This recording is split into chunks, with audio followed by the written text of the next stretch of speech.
What's going on, everybody?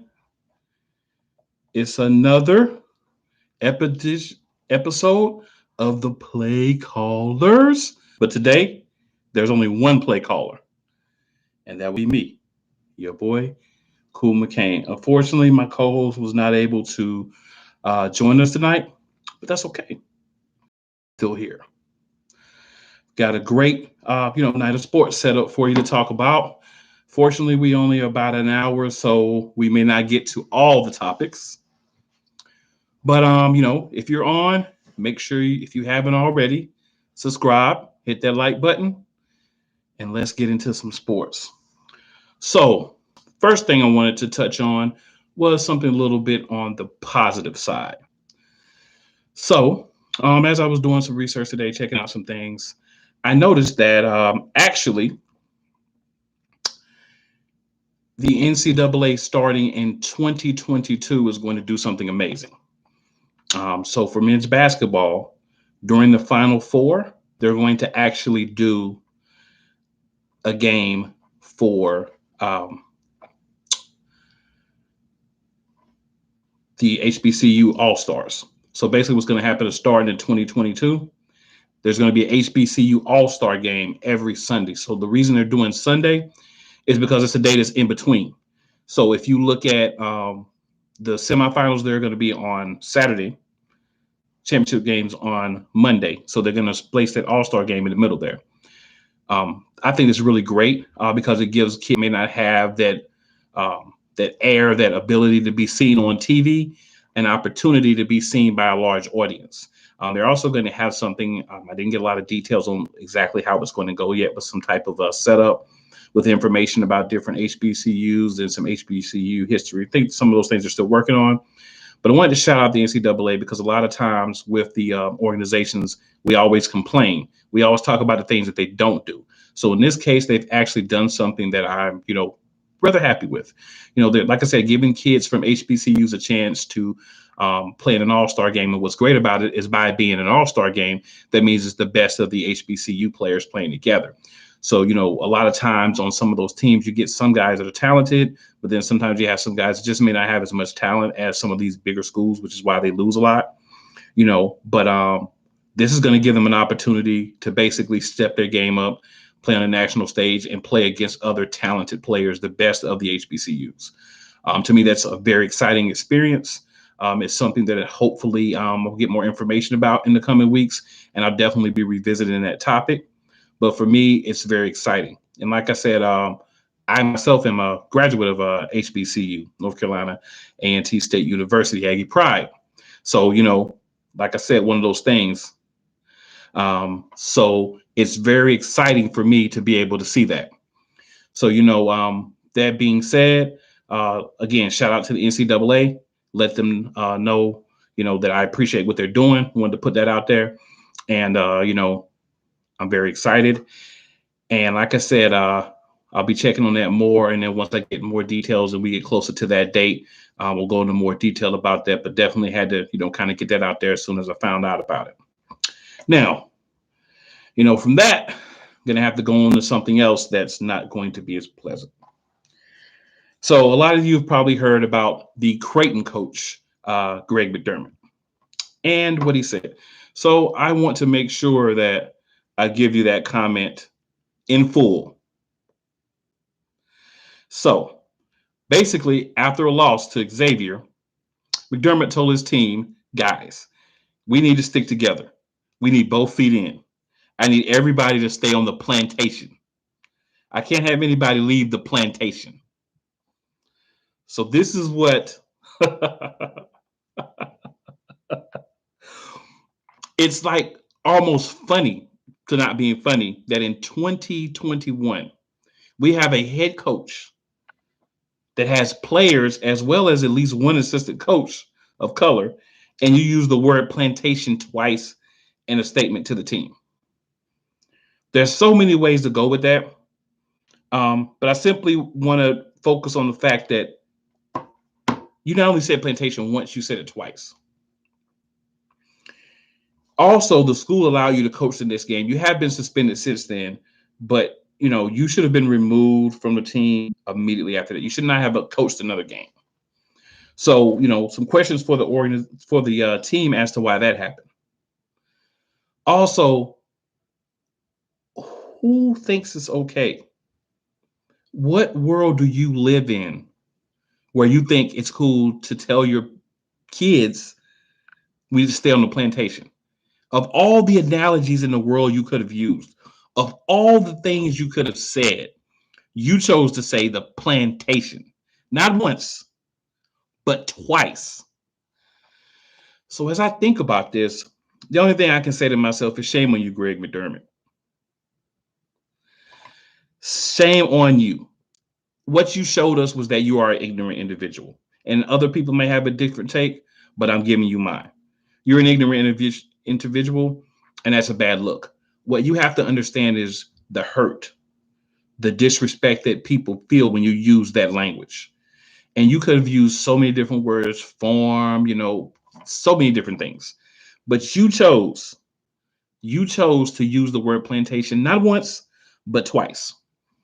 So I'm going to be interested to see, now that your suspension has happened, your future employment status. I give you kudos for accepting that what you said did not make sense and you should not have said it. But at the end of the day, you did say it. You did allow the words to come out of your mouth, not once but twice. And even if you immediately, which you state, you immediately felt bad and you went and apologized, the fact of the matter is you still said it. It's not okay, Greg. It's not okay. Apologizing, accepting your punishment, that's not going to be enough. You're going to need to have in conversations with kids.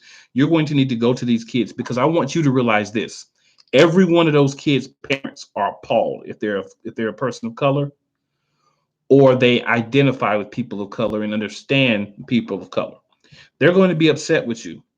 So you need to do more. You know, all those kids' parents entrusted you to be there for their kids. They entrusted you to be a role model and a guide. How can you do that when you use the word plantation? That's very difficult to do. So you going to need to have some conversations with your kids. You're going to need to get them back. You're going to need to get them to understand your mistake, how sorry you are for making that mistake, and you're going to need to rectify that situation. You know, when things like this get said, I have to kind of, separate myself as what I'm doing from my personal feelings. So that's what I'm attempting to do here, guys. So, it might be a little tough for a moment when I'm talking about this, because it does anger me quite a bit. But like I said, I have a, platform here and I just want to talk about it. You have to go to those kids first. You have to take care of that. You have to win back their trust and their respect. You also have to understand why it was not okay to say that. And you need to look at yourself. You need to look in the mirror. You need to ask yourself, why did I think that was okay? Why did I think that I could use the term plantation in 2021 in regards to my kids and, them staying on a plantation? That's a bigger concern. Is this something that could repeat itself with this particular individual? And I'm not calling for anyone's ouster or anything like that, because that's going to be something that's going to be up to the school. What the school does need to do, they need to talk to all those kids individually. They need to talk to the coaches on the staff. I know they talked to at least one of his coaches that was a person of color, in the articles that I read, and he basically was very hurt and disappointed that that language was used. And then you're going to have to make a decision. Is this a guy that you can help him to understand what he's done, fix his image, and rehabilitate his image and his mental thinking on the subject? Or is this somebody that is better to just say, hey, we're going to cut bait with, because you've started a situation that could go real crazy for us and hurt when recruiting and things of that nature? You're going to have to call parents. You have to talk to parents. You're going to have to talk to kids. Greg, you got a lot you need to do to make up for that. And I hope in the future that you choose better language if you're at that particular job at Creighton, or if you're somewhere else. But I really just hope that people understand.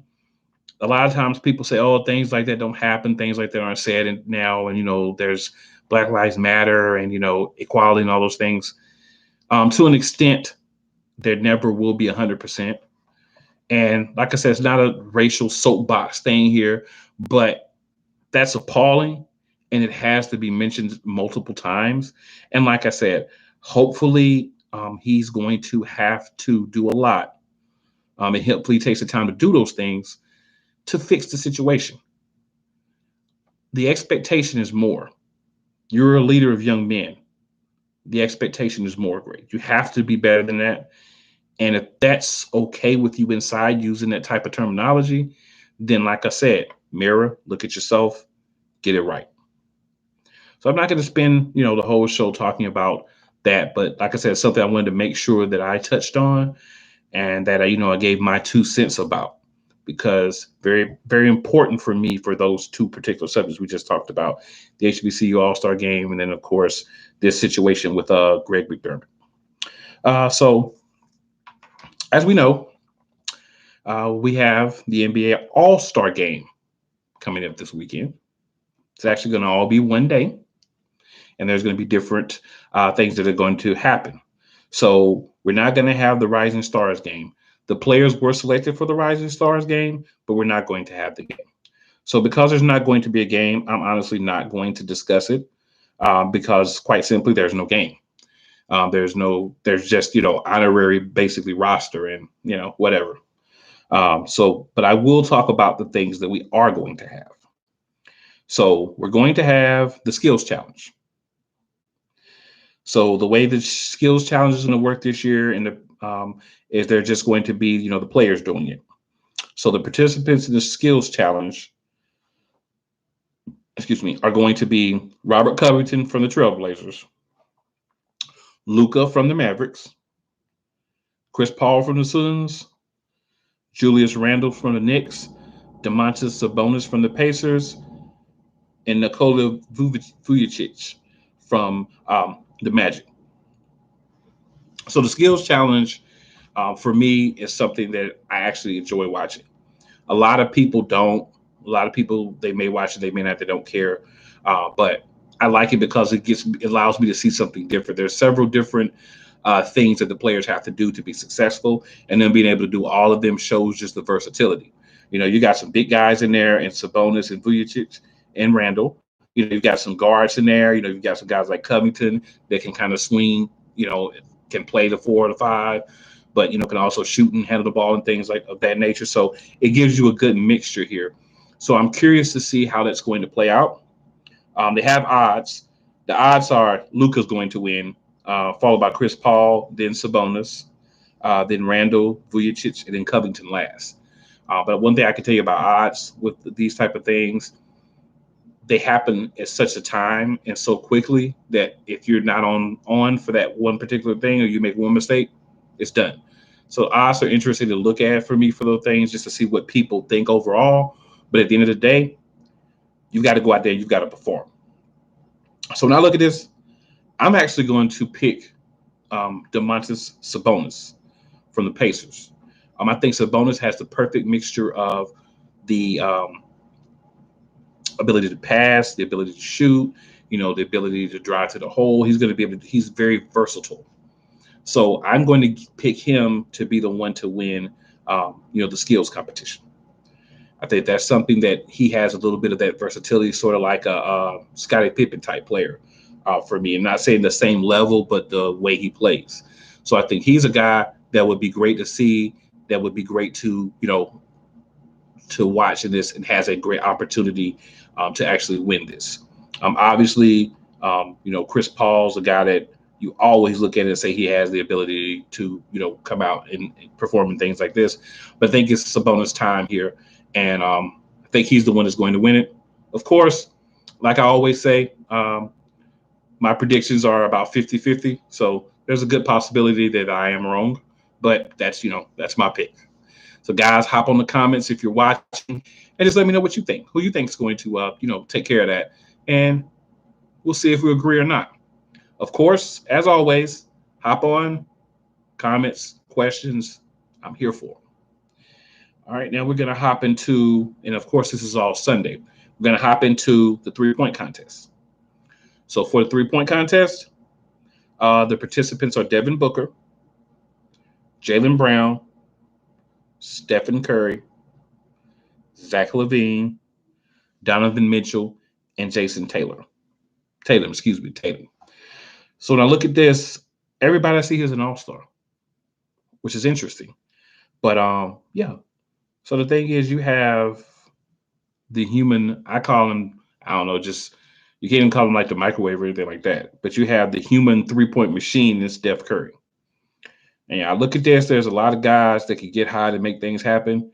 But if I'm going to pick somebody for the 3-point contest, let's be real. It's got to be Steph. Steph can come out in a regular game with defense on him and shoot from between the logo and the first set of lines, not the 3-point line, but the logo in that first line that goes across consistently and make those. So if you're telling me this guy is going to shoot what's going to essentially be a mid-range jump shot for him, I'm definitely going to have to say that's my guy. No need for a dark horse pick. No need to say, oh, I think this guy's going to win, that guy's going to win. Now, to play devil's advocate, because, of course, my co-host is not here, if I was picking a second guy, so if I was saying besides Steph Curry, who do I think could win this? I would actually go Devin Booker.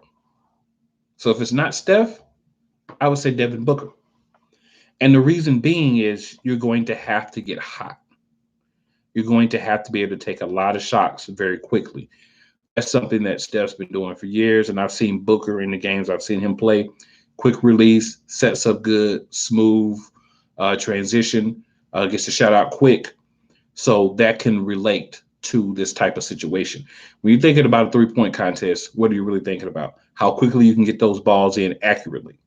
So in order to get that done, what you're going to really want to do is you're going to be somebody that, number one, Steph has the same thing, that you can get the ball quickly, you can square up quickly, you can release quickly, right? Get to the next ball, square up, quick release accurately. You're not going to hit them all every round, but you want to put yourself in a position that you can get to the final. So that's who I think the final two will be. And then I believe Steph would win. But obviously, it's all about being hot because it's a contest. So if someone else can get hot, like a Tatum, even his teammate Jaylen Brown, really a lot of these guys, that are in that contest, if they can get hot and some of the other guys aren't going as well, then things could, of course, go another way. But when I'm looking at it, that's what I'm seeing. I'm excited about the 3-point contest because let's be honest, this is a good 3-point contest. You got Donovan Mitchell. You have so many guys that are really legitimate, like 3-point shooters. They're guys that are all-stars and they're kind of double dipping. They're, double duty. So I love that. I love the fact that they're saying, hey, this is sometime before the game. So really it's like a warm-up for those guys because it's the same day as the all-star game. So they get a chance to go out there, shoot some racks of balls early, kind of get that 3 going. So it'll be interesting also on a side note to see if those guys are ready from the beginning, if those guys who compete in this competition, or the guys who compete in the skills competition, because they'll both be happening before the game, if they'll be ready. So like when the game starts, if they're already hot, if they're already loose, if they're already, we've been draining shots, we've been doing, whatever. So they'll be ready for the actual game a little bit quicker than some of those guys that have been kind of sitting and waiting. So yeah, that's something to definitely look forward to. Something I'm going to be excited about. But like I said, I'm like everybody else, man. I love the threes. So, when those guys get out there, they're banging the threes, I'm ready for it. I'm excited about it, and I want to see what's going to happen. Again, if you're watching this or you're watching the replay, definitely leave your comments. Let us know what you're thinking. And, if this is before the All-Star game, then, you can always leave your picks on who you think for the different things we're talking about or I'm talking about here tonight. So used to being with my partner. So we'll move on to halftime. At halftime, we're going to have the dunk contest. So the dunk contest, that's going to be Anthony Simmons from the Trailblazers, Cassius Stanley from the Pacers, and Obi Toppin from the Knicks. These are 3 younger guys. Unfortunately, some other guys kind of did not want to participate that I would like to see. I would like to see like Zion get in here and do this. Some of these guys that are really strong, great dunkers. I'd love to see them get in here and, do the dunk contest, but especially Zion, especially you. You'll be there for the All-Star game anyway, but I guess in one way I can understand why not you wouldn't, because you're going to be playing and you want to kind of have that break at the half. But it would have been nice to have you give us that marquee name for the dunk contest. But yeah, I'm gonna go with Obi Toppin. I've seen a lot of different things about the Knicks this year. See some good highlights of them. I've actually been able to see a couple of games. And Obi Toppin's a dunker. He's a guy that he gets it. He gets up, and I think he's going to be able to do his thing. Creativity is going to be a must. Creativity is always what's needed in these All Star games.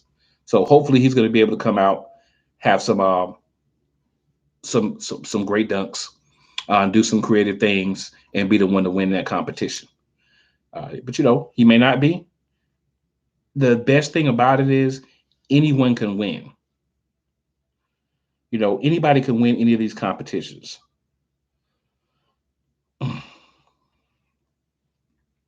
So that's the most important thing. Now, the thing that I don't, that kind of burns me a little bit, um, we don't have Trey Young in any of these things. We don't have Trey Young in the 3-point contest. We don't have Trey Young in the skills competition. And it's in Atlanta, right? This is something else that they're doing, to help with HBCU. So it's a great time to see what, the different leagues are doing to help, HBCUs. So, appreciate that as well as much respect. But where's the hometown guy? He doesn't make the team. He's not in the 3-point contest or the skills competition either. What are we doing? Like, NBA, what are you doing? Again, I go back to a few years ago when the NBA had the All-Star game and Charlotte and Kemba Walker made the team. Right? Trey Young should have made this team. Let's be real. There's not an argument you can make that Trey Young should not be on this team. I think he should be on instead of Ben Simmons. I said it last week. I'll say it again. Ben Simmons is good. Is a really good defender. Offensively, he can put points on the board. I mean, if we were playing 1-on-1, he dogged me. He probably pulled J's on me all day. But in the context of other NBA teams, other NBA players, he shouldn't be there over a guy like Trey Young, who has the stats to be there, and it's in his hometown. So, I think a big miss by the NBA, a huge miss. You had the opportunity to take this kid and let him do something, even if it's not the game itself, in his hometown, and you blank him. I mean, obviously, he's not a guy you probably put in the dunk contest, but the skills competition, 3-point challenge, you can't let this guy be in it.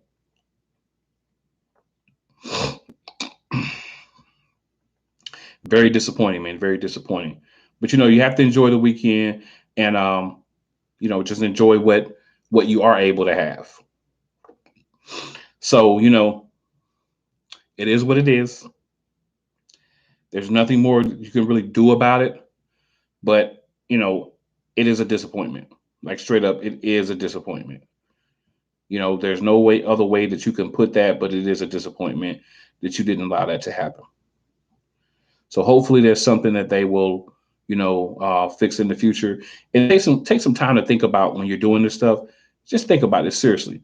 Just think about the fact that these are guys that represent for their cities. So if I'm representing for my city, there should be no way that when the game comes to my city, I'm not in it. And I'm actually a guy that could be an all-star. I'm not saying you go out and you take guys that don't have the ability and let them do it. But guys that can do it, you gotta let them do it. And it's kind of disappointing, that Trey's not in there, man. It's disappointing. There's no way to there's no way around that. There's no way to do it. It should have been, done. It wasn't. It is what it is. Not going to just drag on about it and whine and cry, but I want to say, like I said, man, it's tough because I feel like the city deserves that love. At that time, the city deserves that love, right? You've got your guy. Just give him that love, man. But I hope we have a great All-Star weekend. We're going to be still excited about it either way. But like I said, man, sometimes you got to let some guys get their shot. Now, the All-Star draft. I watched that. Feel like a little bit of lip service to guys when they weren't drafted. Like where they could have been earlier. It's kind of like LeBron will pick a guy and Durant will be like, oh man, I really want that guy. And then Durant pick a guy on LeBron, but oh man, I really want that guy. They go back and forth with that. But here's the real truth about it, though. Here's the real truth about it. It's really simple. If you really want the guy to bad, grab him earlier. You know what I'm saying? So I'm gonna go through and just give y'all the picks. The picks were a little skewed because of Durant's injury, so he's not playing. So obviously he had to get extra pick in to kind of make up for that. And then obviously there was a switch in the middle as well. So the first overall pick went to LeBron James. LeBron selected Giannis Antetokounmpo. The second overall pick, of course, Durant. He picked his teammate Kyrie. Then LeBron picked Stephen Curry. Durant picked Joel Embiid. LeBron picked Luka Doncic. Durant picked Kawhi. LeBron picked Jokic. Durant picked Bradley Beal. Then, like I said, because of the switch and the fact that he's not playing, so he had to pick somebody to replace him as well. He then picked Jason Tatum, Durant did, and Durant picked James Harden. So he would have had 2 picks in a row, but he got 3. Then we went back to LeBron. He picked Damian Lillard. Durant then picked Devin Booker. LeBron picked Ben Simmons. Durant picked Zion Williamson. LeBron picked his boy Chris Paul. Durant picked Zach LaVine. LeBron picked Jaylen Brown. Durant picked Julius Randle. LeBron picked Paul George. Durant picked Nikola Vucevic. LeBron picked Sabonis. Durant picked Mitchell. LeBron got Gobert. So what I thought was interesting, first of all, about this, Donovan Mitchell was one of the last 2 guys left. When they kind of said this, as far as the TNT team, when they were talking about it, Donovan Mitchell is the best player on the best team, and he was picked pretty much the last real pick because obviously, if he wasn't picked, the other person, you don't get a choice. You have the last person left, and that was Gobert. So the 2 representatives from the best team in the NBA are picked last, dead last and picked before last. Interesting. Theories abound. Do a little Sports Center, maybe it's a little hate. Maybe a little bit, maybe a little hate, maybe a little bit. Y'all winning. I'm gonna let y'all know y'all ain't all that because y'all winning. We're gonna pick y'all at the end. You never know. The only team that they're above in the West, that's above the Lakers in the West, is the Jazz. And that's another team that expect to be in the playoffs and run deep and try to compete for a championship. Maybe you want to send a subtle message to the Jazz players. Possibility? Who knows? ESPN broadcasting? Actually, if it was, I would have someone else go on and say, I heard that, they didn't pick those guys because they wanted to, kind of let them know that no one's scared of them and they're going to be gunning for them. But, just throwing it out there. Possibility. Never can say. All right, guys. So that was, the picks. So I'm going to pick to win. I'm going to have to go with Team LeBron. I'm going to have to go with Team LeBron. You got Giannis. You got Steph. You got Luka. You got Jokic. That's a good, nice little squad to start off. Now, Durant's team is good, too. Don't get me wrong. But then LeBron got on his bench. Lillard, Ben Simmons, Chris Paul, Jaylen Brown, Paul George, Sabonis, and Gobert. I think it's a really good team. Obviously, Durant has a strong team as well because it's all stars, but I just think that mixture of players is going to be almost unstoppable. Now, Durant did manage to pick both of his teammates that were eligible to be picked as well as Embiid, who a lot of people argue along with Jokic, LeBron, and Giannis as the front runners for MVP. Some other guys you may want to include in that conversation. But, Durant's got some hitters too, but I think LeBron's team is pretty solid. When Damian Lillard's coming off your bench, bro, pretty solid team. So I think Team LeBron is going to be able to get that to happen, get that dub, and enjoy that win. But we will see, because again, Team Durant's no slouches, but I just feel like that mixture of talent is going to be real um, with LeBron and Giannis on the court together. That's going to be a beautiful thing to see. Can't lie. A lot of people said, I've read articles where people talked about it in sports shows, that the NBA should go back to the regular All-Star game, where the East versus the West. Honestly, I would like that, because I think it gives you a little sense of conference camaraderie, right? If I know if I make the All-Star team, I'm playing with my guys from my conference, and we're going to go out there and we're going to smack the other conference around. Here's another crazy idea that I had in regards to the All-Star game. Why don't we make it matter?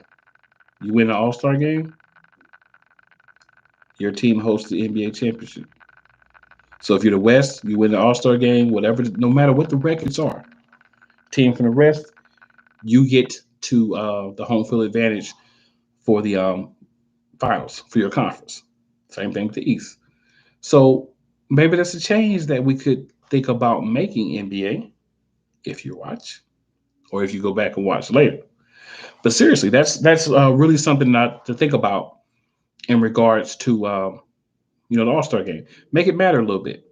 You win it, you win, the home court for your conference. The last I checked, it's not part of it, and I think that would be a great incentive for those guys. Even though winning is pretty strong for them as well, but just extra incentive for them, so the record won't count. What will count is who won an All-Star game. Make it happen, NBA. I'm here to give you ideas. I'm here to make things better for you.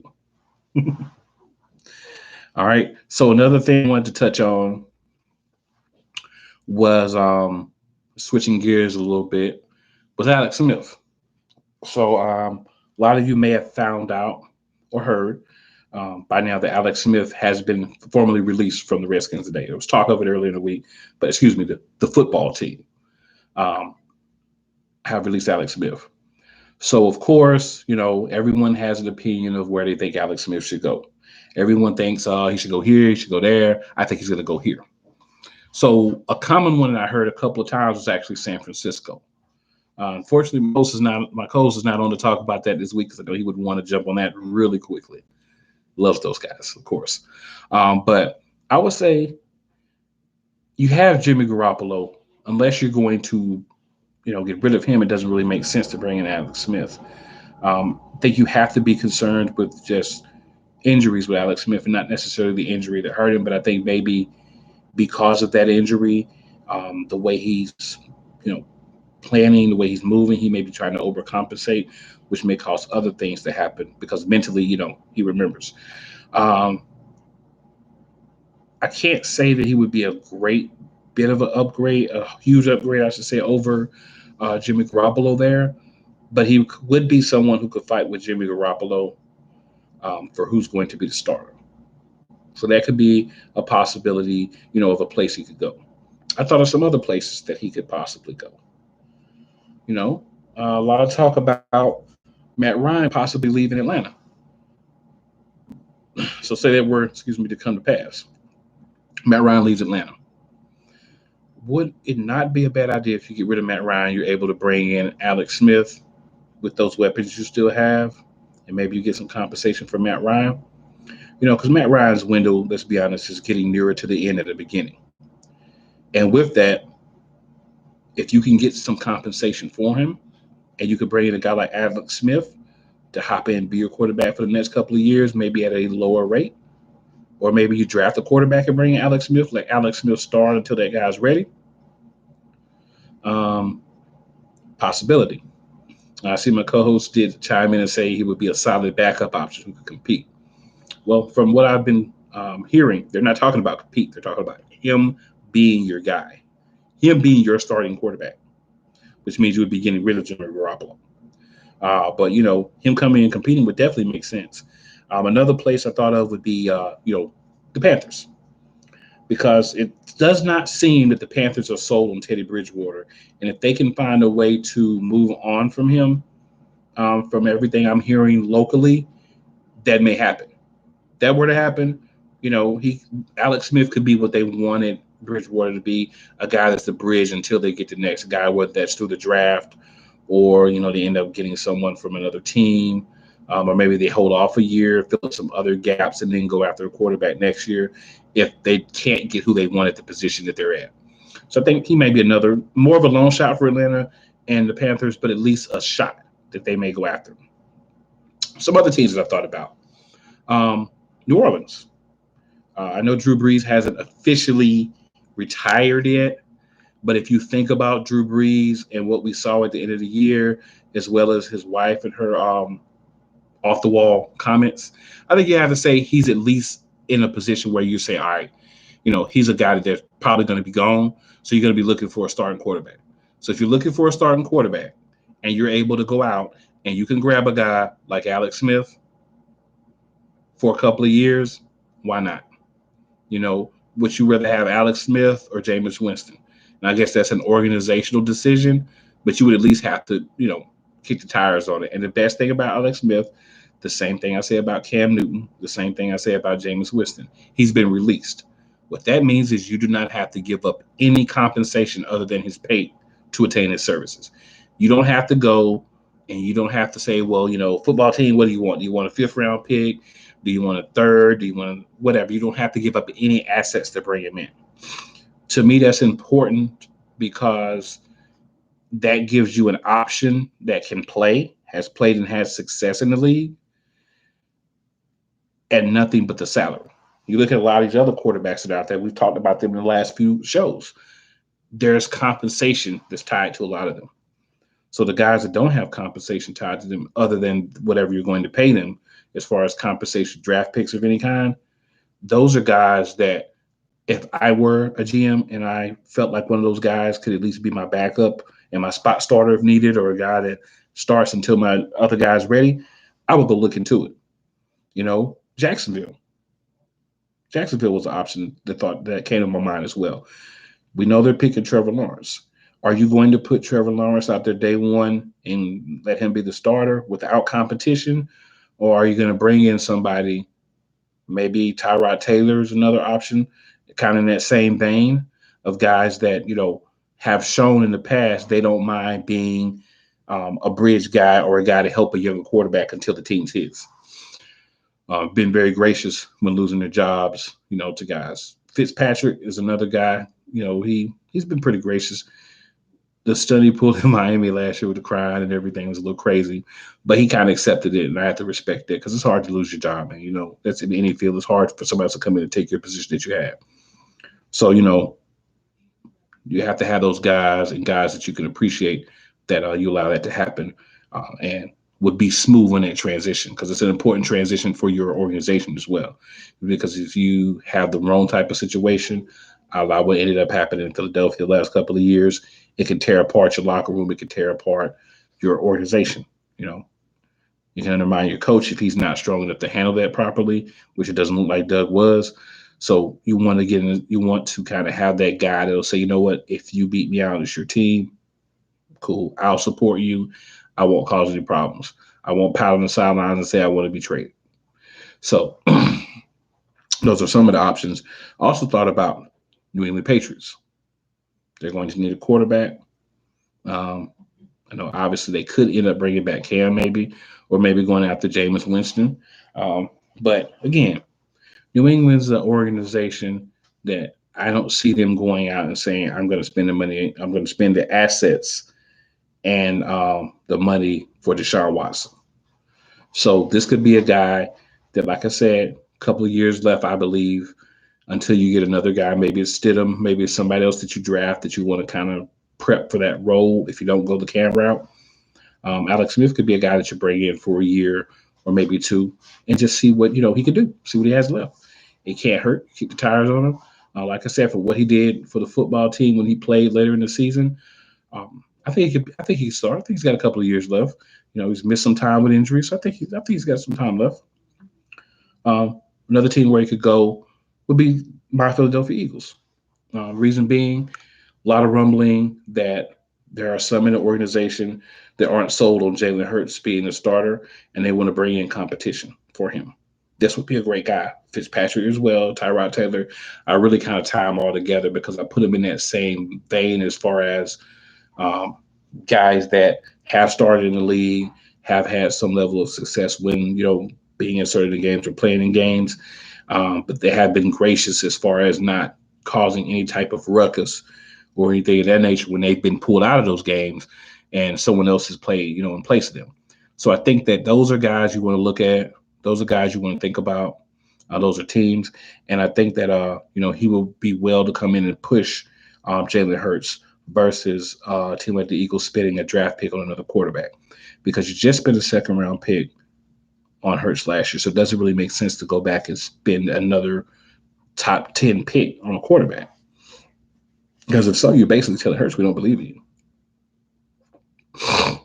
And it's one thing to bring in a guy he thinks he's going to be the backup for a few years and maybe compete, and he competes. But you bring in a first round pick, and you have a first round pick you spend on a quarterback, and a second round pick you spend on a quarterback. It's not smart at all. Not very smart. So hopefully that's not a route we go, and we go a route with someone like this that can just be that, that guy. And maybe he beats him out. Maybe Smith goes in camp and shows that he's more prepared to lead the team. If that's the case, that's cool. That gives her something to work for. And either way, he knows if I go out there and I don't perform, Alex Smith can sit on the bench behind me, and he's ready to play. And then also, a la what's happened in the past, you get a chance to stick it to the football team twice a year because you're still in the division. So you're going to see the football team every year for the remainder of your career. So, just some options of places I thought that, Alex Smith could go. Well, I thought he could be successful, uh, you know, as a starter or as a backup. It's always tricky, because we can believe the guy's going to go and be the starter. He gets beat out. We can believe he's going to go and be the backup. He ends up being the starter. But just some teams I know that are looking for a quarterback, and it may make sense for them to go out, and find somebody. Obviously, salary cap plays a part. If he's fine with being a backup, there's several opportunities, that you're looking at. Someone like him going to the Chargers behind Justin Herbert. Someone like him, going somewhere like Seattle behind, Russell Wilson, just as a security blanket if they happen to make a move. Um, Houston Texans, in case they do what they inevitably are going to have to do and get rid of Deshaun Watson. There are also several other opportunities there in Miami. Maybe he goes in and he's that guy that kind of plays the role Fitzpatrick played last year in Miami, where they may start with Tua, but if he's not performing, they take him out and they replace him with, Alex Smith. I don't think he would. I don't think the he's the closer type situation is a good idea. I think it's just you got to stick with one quarterback for the game, but that could be a opportunity as well. So several different places that Alex Smith could go, and I think he could make a mark, and he could make that team better as far as his knowledge, his understanding, and like I said, from what I saw from him last year when he did play with the football team, he's still able to play. So if he's still able to play, a lot of teams that are looking for a quarterback or a stopgap or a strong, solid backup, you may want to go look at him. Chicago, depending on what you do, you may want to look at him. So, like I said, there should be several opportunities available to Alex Smith, and I hope that he continues to do well. I hope that he continues to play, and definitely kudos to him on his Comeback Player of the Year award. I can't think of a more deserving guy from the last couple of years than him with what he had to go through and to come back. I watched the special on ESPN like 3 or 4 times. I was just it's kind of in awe of how bad things had gotten for him because I think in the media they didn't really talk about how bad things really had gotten for him, but just really happy that he was able to come back and kind of do his thing and at least get in the game and play some and earn himself an opportunity to go somewhere and at least be valuable as a backup or possibly a starter. So this is something I definitely want to make sure I discussed on the show today. Now we're gonna hop back over to the NBA and some thoughts on the early part of the season. Team that surprised me, I would have to say a couple. Um, Positive surprise, definitely the 76ers. I expected them to be better, but for them to be the number one team at this point, that's a little bit of a surprise. Um, the Charlotte Hornets, LaMelo Ball has been a revelation. I thought he was going to be the best player in the early part of the season draft, the most NBA ready, I guess, would be the proper terminology. But he's been really good for them, and they've needed it. They needed a guy that could just come out and play and be really strong. I'll be a point guard. He's been a lot better shooter than um, we were led to believe he was going to be this early in his career. And his connection with with his teammates, it's just unbelievable. He's a guy that comes out.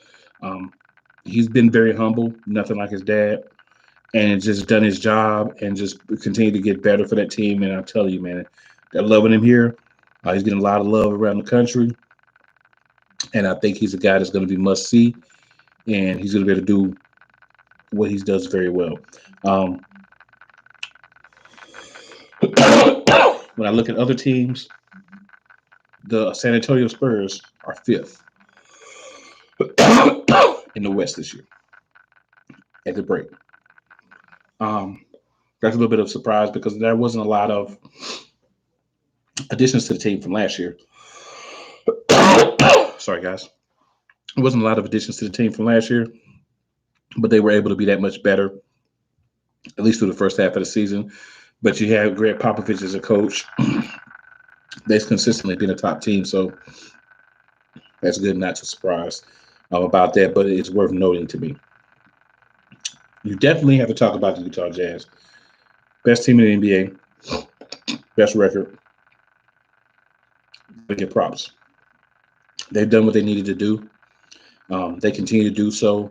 They're challenged. They've had a couple of losses here in the last week, but all the teams lose. They're solid.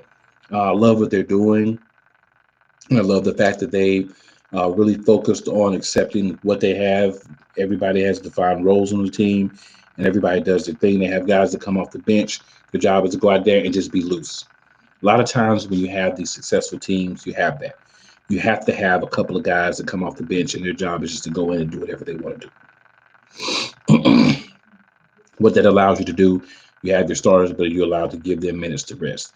If you can take, Conley out of the game, rest him some. If you can take Mitchell out of the game some and rest him because you have other guys that can come in and do things like Clarkson and other pieces that they have, that helps a lot. Um, Another team, I won't say it surprises me, but they're continuing the momentum from the bubble, is the Phoenix Suns. They sit at fourth in the West right now. Jay Crowder was a big pickup for them. He was a bit of a loss for the Heat, but he's a guy 3-and-D, plays hard defense, will shoot, veteran presence on the team with a lot of young people along with Chris Paul. Good pickups for the Phoenix Suns. That's why they're sitting there fourth. But like I said, to continue that momentum from the bubble, and the main portion of that has to go to Ayton and Devin Booker. Those are two guys that are going to be, if they can stay together uh, and develop that chemistry, as I see that they're doing so far, they're going to be a formidable duo in the next 5 or so years. And you're going to have to work. You're going to have to be able to have somebody to respond to them in order to keep them from doing their thing.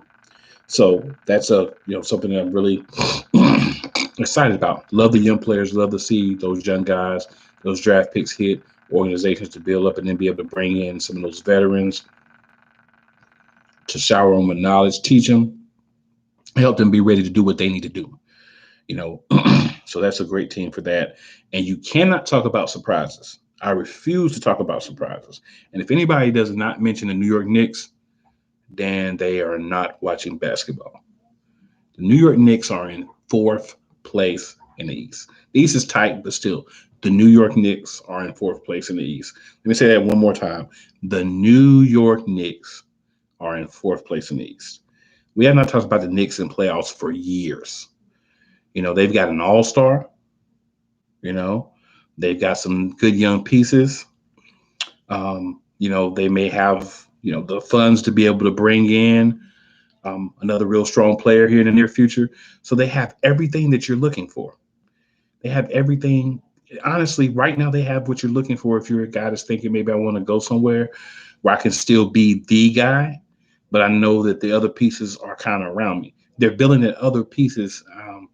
It looks like to go after a run for a star. If you're not doing that, the only other option is to already have the star and put the pieces around them. If you don't have the star, put everything else in place and see if you can lure someone to your team. And I think they're doing a really good job of that. You know, Julius Randle being there would be a great piece to pair with, a guard or, another forward, a small forward or someone that, may come available via trade or via, draft or just via free agency that you can place there. So that's something you want to look at. It's something you want to always be thinking about doing. Now, a couple of teams I'm going to have to say are not performing up to expectations, and we'll put it that way. Miami Heat, they're sitting at 5. They've had some injuries, but still, Miami not being at the top of the East after what they were able to do in the bubble last year, you got to note that. Um, you know, the Raptors, they've fallen to 7th in the East. It's another team you got to look at and say, what's going on? And then right above them, the Celtics, just getting over 500 a couple of games ago. These are teams, especially the Celtics, who a lot of people, including myself, had as a top 2, 3 team in the East, competing with the Sixers at the time. The Bucks, um, obviously, the Nets have had a change. They're not on my list because if you have those 3 guys and you're not at the top, then you suck. You suck. We can't sit here and talk about how great the Nets are and not acknowledge they have 3 of the best players in the NBA right now playing together. If you have that, you better be good. Um, you look out west, some disappointing teams. I'm going to have to say the Blazers and the Nuggets are very disappointing. They're sixth for the Blazers and 7th for the Nuggets. Nuggets were a team that did like Phoenix in the bubble. They really came alive. They really played some good basketball. Now, Jamal Murray's not playing up to the level he was playing at before. They did lose Jeremy Grant to the Pistons. You always have that happen. Some of your better players go. They also lost some of their other bench players. I think Grant was a big loss for the Nuggets. So, not playing that well as of now. They're still in the playoffs, but really have to make moves because you don't want to be 7th or 8th. You've got, um, this year you're going to have playing games. So, you're looking at the Warriors at 8th. Um, Steph is playing like a basketball god right now. If he doesn't have a great game, they can't win. So that's impressive that he's able to shoulder that load like he is. Kelly Oubre's had some really great games for them, and he's had a lot of times where he just hasn't shown up consistently. So they had to take a chance on that. I think they did the right thing by doing it, but it doesn't. It looks like I don't know. Yeah, I would be surprised if they didn't at least entertain trade offers for him because he is a tradable asset, and I don't think that they realize that hey, if we got to play the Jazz or the Lakers or the Clippers, especially the Lakers and the Clippers, we may just we may be out quick, so we may want to go ahead and try to gain some assets and just hopefully get some experience for guys like Wiseman. Maybe they can get the playoffs. Give a guy like him a chance to get in there. Kent Bazemore, some of those guys, just an opportunity to get back into the playoffs and see what they can do together. You never know. I always say this every year. If you can make it to the playoffs, you get in that series, you can win a couple of games. You never know. Come out and win everything. You could come out and completely destroy the other team. You could be the Warriors from what, 10 or so years ago, maybe 15 years ago now. I don't remember the exact year, but when they beat the number 1 seed, they were number 8. So if you can get in, there's always a chance. Curry stays hot. Maybe some of those young guys like James Wiseman just says, "Hey, it is what it is. I'm gonna go out there and play." But yeah, a lot going on NBA wise. um, just wanted to give some observations on different things from the middle of the season. DeRozan is playing real well for the Spurs. They've had some battles with COVID, but a lot of teams have. So that's going to kind of be what it's going to be. So just to do a quick rundown, Eastern Conference, we're gonna all the teams right now 1 through 10. Start off with the Sixers. Then you got the Nets. You got the Bucks. Then the Knicks. Then the Heat at 5. Celtics at 6. Raptors at 7. Hornets at 8. Pacers and Bulls are both half a game out. So something to keep an eye on there because one game you get some switches going on there. Western Conference, you got the Jazz, then the Lakers, then the Clippers, the Suns at 4, Spurs at 5, Blazers at 6, Nuggets at 7, Warriors at 8. Right behind them are the Mavs and the Grizzlies. I believe are only a couple of games out as well. So you definitely want to pay attention. You definitely want to be watching, and you definitely want to be, ready because this is going to be a great second half of the season. We're going to see some of these teams that have had some problems with COVID and different things get healthy. The Spurs are one. The Wizards, another one that come to mind just right off the bat. So, it's going to be interesting for me to watch these guys come out the second half of the season and play, get healthy, get ready for the playoffs. Let's see how the seeding plays out. Let's see if teams are saying, "Hey, if I'm number 2, I don't. If I'm in the East and the Nets stay at number 2, I don't want to be number 7. I'll drop to 8, or I'll try to get up to 6 just to mix that matchup with the Nets in the first round." Same thing with the Sixers. Maybe teams don't want to play them. Maybe teams don't mind playing them. So it'll be interesting to see, how that plays out. I know teams do that a lot. They've done a lot in the past. So we'll see if anyone's intentionally attempting to get above or below playing a certain team. I know the Lakers are a team that I think if I was right now, if I was Denver, I'm thinking to myself, I need to get up to 6 because I don't want to have to play the Lakers in the first round. They put us out last year. Or maybe you say, you know what? This is the same team. By the playoffs, we'll have Porter playing a little bit more consistent. We'll have Murray back to being the Murray we saw in the bubble. Maybe you have that feeling, so maybe you're confident doing that. But the matchups are very important. So pay very close attention to your matchups. That's one piece of advice I would give everyone. Pay very close attention to your matchups when it comes to the NBA. One other thing I did want to touch on was NCAA. Men's basketball.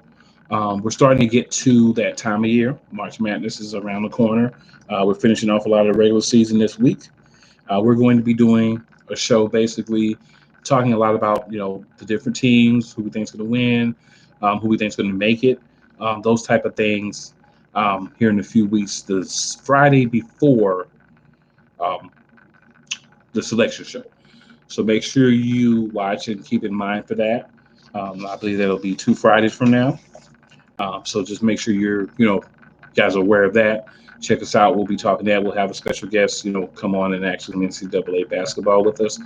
More on that for you next week. But definitely, guys, pay attention. See what's going on out there. Not a lot of interaction tonight. That's okay. You got questions? Save them for next week. You're going to check us out. I know you are. You guys are going to watch my show. I know you are. And we are going to get ready. We got the All-Star game this weekend. We got the NBA coming back about a week after that. So we'll talk a little bit more about expectations for what may happen next half of the season. We'll hop on that in a little bit next week. And of course, any developments with NFL, any trades or major signings, we discuss those as always. We try to. Did want to shout out one thing. We don't talk wrestling a lot, but for those of you that may be watching or watch that are wrestling fans, wanted to give a quick shout out to Bobby Lashley. He won the WWE Championship. He's the third African American to hold the WWE Championship, along with Kofi Kingston and The Rock. So, big ups for that. That's something that's always good to see. Just different versatile people from different backgrounds getting the opportunity. He's been there a long time. He'd never won the WWE or the Universal Championship before. He'd held some other titles there: United States Championship, the ECW Championship. He had won in some other promotions, but never had gotten that pop from WWE that opportunity to be the guy to carry it. So he now has that. So hopefully it's something he'll hold on to. He'll have a good run with the championship, and he'll show us why he deserves to have it. He's in this faction called the Hurt Business with MVP. For those of you who maybe wrestling fans, Shelton Benjamin is also a member, and Cedric Alexander, who's a younger guy, and Benjamin and Alexander are the tag team champs. So MVP's stable has the WWE Championship and the Tag Team Championships on Raw. One of the better parts of Raw right now as well. So just a little shout out there, man. Um, I know it's not something we talk about as much, but when things happen that are a little bit momentous or a little bit important, I like to try to give a quick shout out to them. So you never know, man. You never know what we'll be talking about from week to week. Try to switch it up a little bit. There's some core things we're always going to cover because, hey, it's what we do. We're the play callers. That's why we're here. Guys, want to appreciate everybody who, tuned in at all. Everybody who watches the replay. We'll be back in all our strength hopefully next week. If not, I'll be here bringing it to you live like I am now. So, appreciate everybody for tuning in, replay. Anybody who's watching live, big ups to you. And talked about, some different content today. So make sure you subscribe, make sure you like it. And not going to do the usual out because I don't have my other half. So what I am going to say is simply, I'm going to holler at you next week. Enjoy your week. And let's get it. One half of the play callers